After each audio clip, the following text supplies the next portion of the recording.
He said 1 second. He said 1 second. Okay, I'll hold. I ain't been holding this long.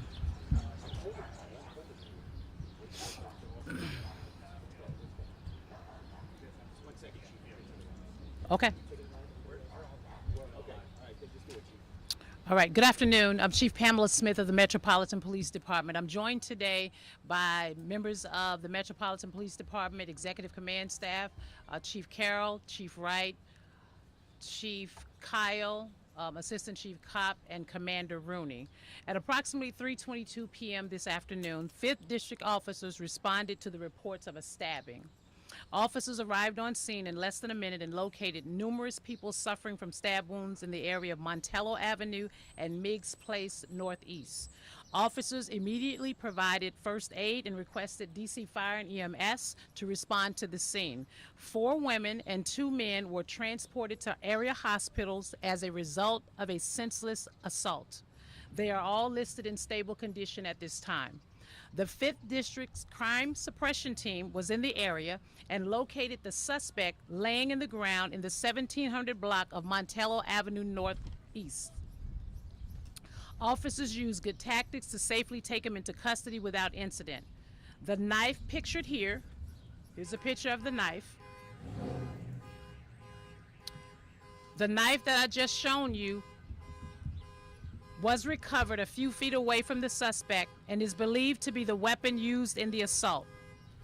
Based on preliminary information, it appears the suspect was in an altered mental state from an unknown substance. While walking down the street, the individual began stabbing himself and then stabbed a female acquaintance who was also with him. The suspect then stabbed others standing outside in the block. 2 Good Samaritans, and we are very grateful for them this afternoon, tried to intervene in the suspect's assault and were among those who was injured. I will say this, even though we're grateful for their intervention, we would ask that individuals who see incidents such as this to not intervene, because these 2 individuals, although Good Samaritans, were also stabbed as part of this assault. I want to offer my thoughts to the victims, their families, and those who witnessed today's events.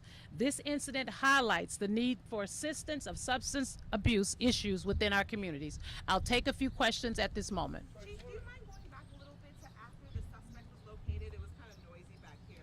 Say that again? Once the suspect was located, the knife was recovered, and then shortly before you start talking about the 2 good On the preliminary information? Yes. The preliminary information, it appears that the suspect was in an altered mental state from an unknown substance. While walking down the street, the individual began stabbing himself, and then he stabbed a female acquaintance who was also with him. The suspect then walked away from her and stabbed other individuals outside the block. And that's when the 2 Samaritans intervened to attempt to stop the suspect, but they were also injured as well. Chief, we hear that an older woman was stabbed trying to protect her granddaughter and may have had a medical emergency after that. Do you know anything about that? I don't know about the medical emergency after that, but I am aware of the fact that the second set of individuals that the suspect attempted to assault was a grandmother and 2 granddaughters. Other people said they didn't recognize this guy. Do we know if he's from around here or not? That's still under investigation at this time. Chief, do you have any information on just the conditions of those victims, the 4 women and the 2 men? Well, what we know right now, they're in stable condition. We do not believe that their injuries at this time are life-threatening. Do you have an age range of the victims? We do not. As you can tell with the scene, this kind of big, kind of spread out and multiple individuals. We're still trying to piece together the information. What I will say is that as soon as we get the information, as we typically do, we will put out a press release for the public to know exactly what occurred and the age range. And if we have the identity of the individuals, we will pass that along as well. Of the suspect. Individuals, were they, walking home? What exactly were they doing?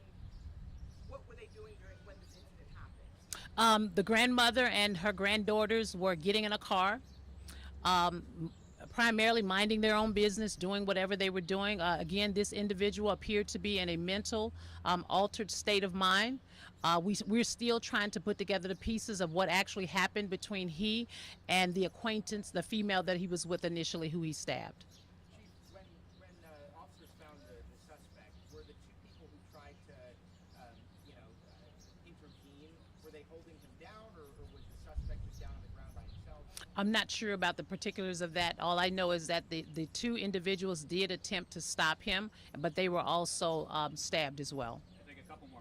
What's the condition of the suspect? Because I know you said the suspect stabbed himself. He did stab himself, and currently, right now, he is in surgery.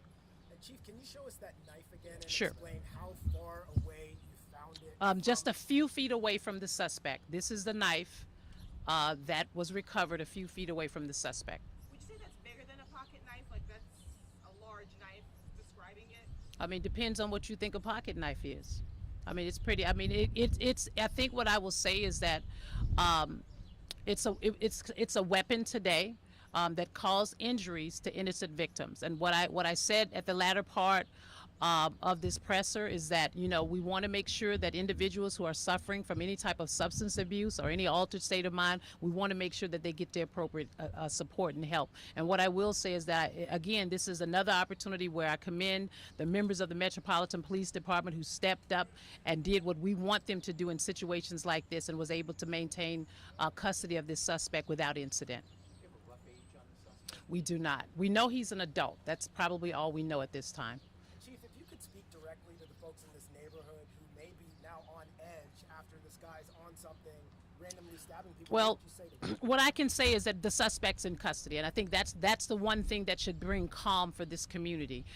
It's a different story if we were still looking for the individual, but he is in custody. We had some individuals who attempted to intervene because, again, in certain neighborhoods, you have these types of things that do pop up. I think the effort that we want to make is what we do every day. We partner with our Department of Behavioral Health, DBH, to really look for individuals who are out there using substance abuse to get them the right services and treatment that they need. All right, thank you.